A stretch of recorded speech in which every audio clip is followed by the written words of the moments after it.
So, we're now at the third international break of the season. We're starting to really get to know this year's squad. And can't you tell it's the international break? Because I'm doing a tier list video today. Yeah, there's not much else to do. But this actually should be quite interesting. 13 players who've signed this season, all been criticised and praised in their own way. I don't really think we can say Angus Gunn's been criticised or praised. He's not played a game, probably won't ever play a game. Oh yeah, and also if you could like and subscribe to the channel, that would be fantastic. We're trying to get to 7,000 subscribers before the end of the year. We haven't got long left of this year, so you know, help me out. So we've got encouraging, decent, we need to see more of them, and potentially a flop. I don't think any of these are fully a flop yet. It's probably too early to tell, but after these next set of games, like the rest of the year, I think you can probably seriously say, yeah, they're not really working, or they are working. I think, to be honest, we're going to start strong. Zinchenko is probably the one that is the most flop-worthy. I think for what we expected from him, he came in as a very late addition on deadline day. I don't really know why we signed him when we signed Cabreno as well, just to then loan Cabreno out. I don't really know why we needed to sign both. There was plenty of reasons for it to work with his pedigree. We were all saying, yeah, Champions League, Europa League pedigree. But it does not really work for him. He's obviously injured right now, but he doesn't seem to fit the bill and doesn't really seem to know what position he should be in. At the other end of the table, I think the most successful signing so far, I don't think I'm mad for saying this, is Igor Jesus. He has probably been the most consistent. He's started the most games, he's impressed the most. And even if he doesn't score in games, he's really actually very intelligent, very good in the air, holds the ball really well. And the goals he has scored have all been absolutely top notch. I think there's a lot to like about Jesus. I don't think any of these are the finished article. You know, these could all go down as flops or top signings, potentially. It's unlikely that all of them will. But, you know, I think Jesus is probably the most concrete of all these. In terms of need to see more of them, and you could arguably put this guy in flop as well, because we've probably seen not as much as him as Zinchenko. Let's just get on with it. Say the player's name. Magee. I think you do need to see more of him. I think he's probably been underwhelming, to say the very least. I don't think he's fully been a flop, because I think we have seen a few decent things from him, but for the price tag and him being the second fiddle to Gibbs White as well, we signed him. I think we all expected a bit more. I mean, him playing more games is hard when Gibbs White's playing, and obviously Gibbs White hasn't played consistently good this season. But when you put Magee in ahead of Gibbs White, you've seen how much we need Gibbs White, and I don't think that's a good look on Magee.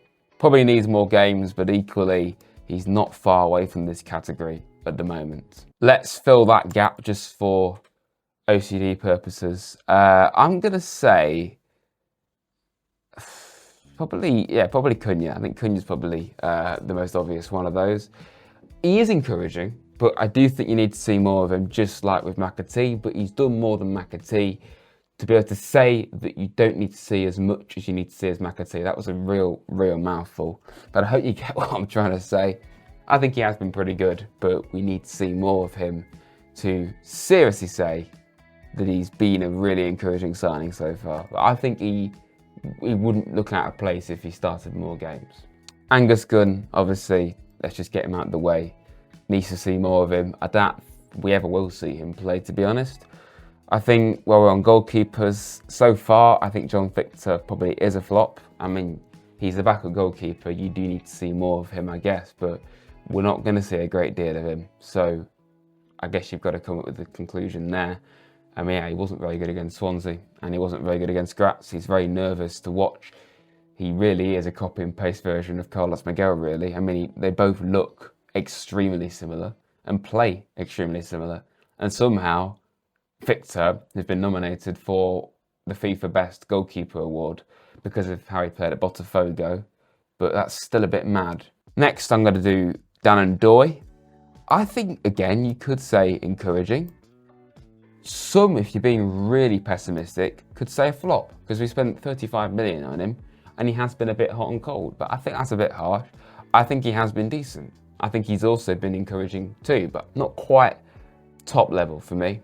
I think there's a player in there. I think he scored 2 good goals for us against Midtjylland and Brentford. I like Ndoye, but yeah, he's a bit inconsistent, isn't he, at the moment? Sticking with wingers, Bakwa, definitely need to see more. Definitely not a flop. He's not played anywhere near enough for that. I think his first game against Swansea, when he came in against Arsenal, Burnley, I didn't see much of that game. But, you know, those first 2 games, he was quite encouraging. He put a good ball over to Hutchinson to get that first goal against Swansea. But other than that, we just haven't seen enough of him, and he's been injured for about a month. Definitely need to see more. I think there's a player in him, but yeah, early days with him. I may as well do Cabrera as well because he's not even at the club right now. If he comes back in January, I could see Zinchenko going back to Arsenal, and I don't think that would be a bad thing at all. You know, I think we'd have a ready-made replacement there, who would be our player as well. Let's do Savona. I think you have to say encouraging. I think Ndoye's probably played more than Savona, but I think Savona's played really well every time he's played. I mean, even in the early games where he maybe looked a bit out of his depth, a bit lost, not familiar, not for bad reasons, he just was in a completely different environment. I still thought there was a player in him. I still thought he looked pretty decent. I mean, his first game against Arsenal, he was kind of at fault for one of their goals, but that's because we were playing a higher line.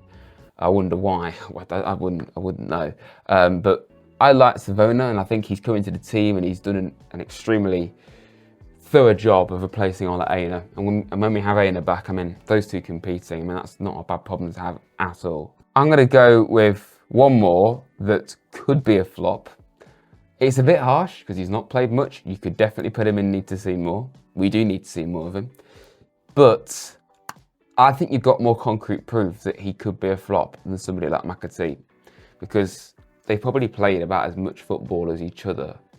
Probably not much difference in it. But Kalamundu has started a game recently and wasn't great. Didn't get much service, I'll give him that. But yeah, a lot of people are making his attitude isn't very good.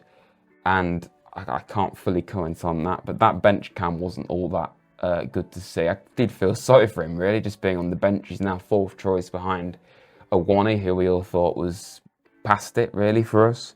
So yeah, it's a tough situation for him. So it's a bit harsh to put him in flopping. I guess you could say need to see more, but I don't think he can put him in any other category than these 2. And I mean, do we really need 4 strikers? This is the thing. If Taiwo was not performing, Kalamundu probably would get more games. He doesn't really fit the system, I don't think, with Dyche. I think, you know, Woody, Jesus and Taiwo are all more similar to each other than Kalamundu is, and mainly in terms of how Sean Dyche wants to use players. So I think you've got to take that into account. It is hard to seriously grade Kalamundu, but again, for the money we paid for him, the moments that he has had, he's not really took them so far. Douglas Luiz, without a doubt, he's been encouraging for sure, but he's not been fit enough, and he's made a biscuit. It's probably why Juventus weren't playing him and why they loaned him out to us, and would make you question whether we should keep him permanently. I mean, in terms of when he's fit and playing, he's top level. You know, against Porto, he was fantastic in that game. But yeah, I have a feeling that he's going to be in and out of the team a lot this season, and that's going to be frustrating. A great player. Is he like Samba Sow but better? You know, a player that's really, really important when they're fit, but they're not fit very often. So I think you have to say he's been great, but you know, he's been more than decent, but he's just not fit very often. So I would say encouraging just because of how he does play when he is fit. And the same goes to Amari Hutchinson. Now, you could say Hutchinson could be in need to see more because all season we've been crying out to see more of him. But Hutchinson, in that cameo, has done more than McAtee and Bakwa have done the whole time. So I think encouraging. I think it's probably fair to say, and I said it in a video recently, that Jesus and Savona have been probably the most convincing players so far out of all the new lads. They've played the most as well. Luiz as well, when he's been fit, clearly a top level midfielder. And then Hutchinson, we all have liked him whenever he has played. We've all been saying, why is he not playing more? I think Cunha and Ndoye have both been around some of the longest, along with Jesus, so we know more about them than the guys below them. But, you know, need to play more or do better in terms of Ndoye. And then McAtee, Bakwa, not really seen them enough, but definitely need to do more when they have had the chances. And then those three in the bottom, I think it's fair to say Zinchenko, Victor haven't really performed so far. And Kalawendu, again, I don't think he's performed when he's had the chances, albeit limited. So what do you think to that? I think that's fairly accurate. You could definitely put it in a different order, but that's the whole fun of it. Don't be too harsh in the comments. Let me know what you'd do in the comments with this tier list. And stay tuned to Rads, like, subscribe to the channel, and up the Reds.